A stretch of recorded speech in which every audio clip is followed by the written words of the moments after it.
Shalom pessoal, bom dia, graça e paz, a paz do Senhor Jesus a todos, seja bem-vindo a mais um Café Pastoral, sejam bem-vindos a mais um Café Pastoral, você que está com a gente aí todos os dias, você que está hoje pela primeira vez, para você poder ouvir uma ministração da palavra, para você poder tomar esse café com a gente. Talvez você esteja tomando esse café à tarde, na hora do almoço, né? Talvez até na hora de descansar já à noite. Nós gravamos pela manhã e colocamos o tema Café Pastoral. Se você não está inscrito então em nosso canal pelo YouTube, faça a sua inscrição, deixe seu like, seu dislike, deixe seu testemunho aí, né? Muito importante seu testemunho. Se você está pelo Instagram, Facebook, WhatsApp, faça o mesmo, compartilhe esse vídeo com outras pessoas e vamos juntos nessa jornada de 365 dias no ano com uma palavra, uma ministração. Temos procurado todas as manhãs fazer isso, né? Todas as manhãs. Não sei se nós vamos conseguir fazer isso durante os 365 dias direto, mas é o que nós desejamos, tá bom? Isso aqui está no nosso coração. Eu quero falar com você hoje sobre o tema chamado de Deus, o chamado de Deus. E eu quero usar um personagem e alguns momentos da sua história, falar com você, que é um homem que é conhecido como o grande pai da fé, e aí você já sabe do que eu estou falando, que é Abraão. Quero ler com você o texto de Gênesis, capítulo 22, versículo 11, que diz assim: O anjo do Senhor chamou dizendo, Abraão, Abraão. Ele respondeu, estou aqui. Abraão, queridos, ele precisou tratar de muitas coisas em sua vida para chegar a se tornar, então, o que nós conhecemos como o grande pai da fé. Abraão, ele era de Ur dos Caldeus, mas quando ele foi chamado, ele estava em Harã. Ele tinha 75 anos de idade, quando deixou aquela terra, deixou seus familiares, obedecendo ao Senhor e indo para uma terra que ele não conhecia. Ele simplesmente decidiu obedecer ao Senhor. Deus faz uma promessa a Abraão e a Sara, que lhes dariam um filho, lhes daria uma grande descendência a Abraão. Apesar de Sara, sua esposa, já idosa, né? Ele também, mas ela também, ainda além disso, era estéril. E aí, no meio desse caminho todo, eles decidiram, vamos dizer assim, antecipar a promessa, achando que estava demorando muito, e montam um plano ali, organizam alguma coisa, e Abraão tem um relacionamento com Agar, que era sua empregada, e ali nasce Ismael. E ali nasce Ismael, que nada tinha a ver com a promessa do Senhor. E aí, Abraão, aos 99 anos de idade, e Sara agora aos 90, Deus aparece a eles dizendo, vocês vão ter um filho. No primeiro momento, Sara não acredita, e depois de um ano, nasce então Isaac, o filho da promessa. Depois disso, vem o episódio em Gênesis capítulo 22, quando Deus põe à prova a Abraão a respeito de seu filho. E ele pediu que Abraão oferecesse seu filho Isaac, o filho da promessa, em sacrifício. Ali foi um momento em que o nível de confiança e de intimidade de Abraão para com Deus realmente ainda não havia chegado naquele ponto. E foi uma prova gigantesca na vida de Abraão. Quando nós olhamos esse episódio, nós percebemos que ele pode nos ensinar e pode nos mostrar com certeza o que significa atender o chamado de Deus, responder o chamado de Deus. O que requer de nós o chamado de Deus? Eu vou falar para você a primeira coisa que o chamado de Deus requer de nós. É renúncia. Renúncia, é isso mesmo.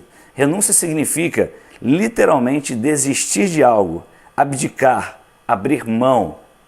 A renúncia é uma atitude que nós encontramos na Bíblia de Gênesis ao Apocalipse. Temos inúmeros exemplos na Bíblia de homens e mulheres que eles decidiram abrir mão de tudo para obedecerem ao Senhor. Olha só o que Jesus diz em Lucas capítulo 14, 25 a 27, o versículo 33.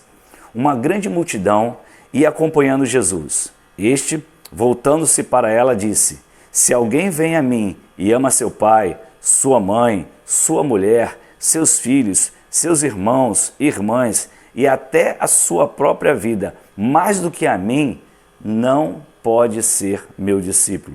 E aquele que não carrega a sua cruz e não me segue, não pode ser meu discípulo. Da mesma forma, versículo 33, qualquer de vocês que não renunciar a tudo que possui, não pode ser meu discípulo. Deixa eu falar algo para você. Nós não renunciamos apenas àquilo que temos, mas nós renunciamos também o estado que estamos vivendo para seguirmos a Jesus.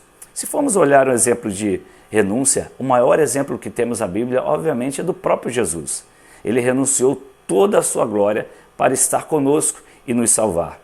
Então pense comigo, renunciar, como falei anteriormente, não é só você abrir mão, porque muita gente olha a palavra renúncia e já pensa em algo material, algo físico, em dinheiro, em posição, nada disso, mas é renunciar o estado que você vive. Talvez o momento que você esteja vivendo, você, segundo a palavra de Deus, você tem o entendimento de que é uma situação em que você precisa abrir mão, que você não pode continuar vivendo da forma como você está vivendo, nesse estado que você está vivendo. E isso você vai ter que renunciar, ou seja, você vai ter que abdicar, você vai ter que abrir mão, porque Jesus disse, se nós não renunciarmos a tudo que temos, não podemos ser seus discípulos. Então, do que nós somos quando não renunciamos? Somos frequentadores de igreja, somos frequentadores de pequenos grupos, assistimos a alguns cultos, participamos de algumas reuniões. É possível até nos envolvermos com uma igreja local e vivermos uma vida sem renúncia.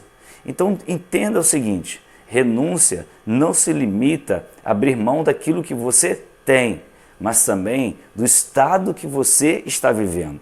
Isso é muito importante você entender, isso é muito importante você refletir, porque se você não fizer isso, se eu não fizer isso, eu não sou discípulo de Jesus Cristo. Se o estado que você vive hoje, o momento que você vive hoje, preste atenção nisso, ele está contrário à vontade de Deus, é porque você não quer renunciar esse estado na sua vida.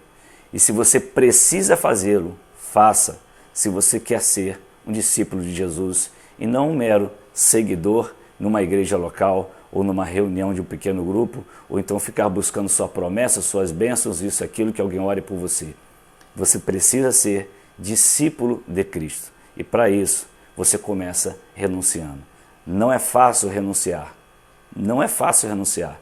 Você vai ter que abdicar daquilo que você talvez mais goste, daquilo que a sua carne realmente gosta, aquilo que a sua carne está amando nesse momento, que parece um estado que você está vivendo, que é sublime, e algumas pessoas chegam a dizer é que Deus está abençoando. Mas lá no fundo, você sabe, segundo a palavra de Deus, que esse estado está fora dos princípios da palavra de Deus, está fora da rota de Deus. Você sabe disso, você entende isso, e você precisa renunciar.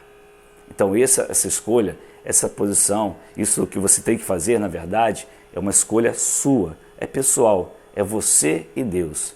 Pergunte a Ele, converse com Ele, ouça sua voz e vamos caminhar nesse chamado.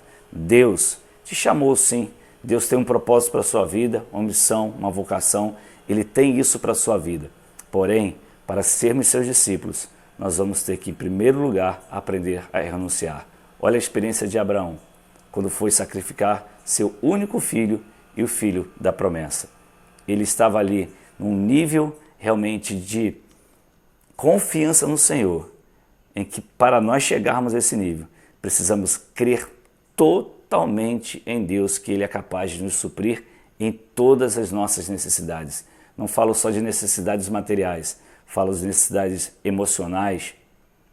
Tudo que envolve a nossa vida, Deus é capaz de nos suprir. Só que para isso, eu preciso renunciar para atender o chamado de Deus. Então pense sobre isso hoje, reflita sobre isso hoje, faça uma avaliação da sua própria vida e amanhã a gente continua falando sobre esse assunto, se Deus nos permitir. Shalom, um dia abençoado.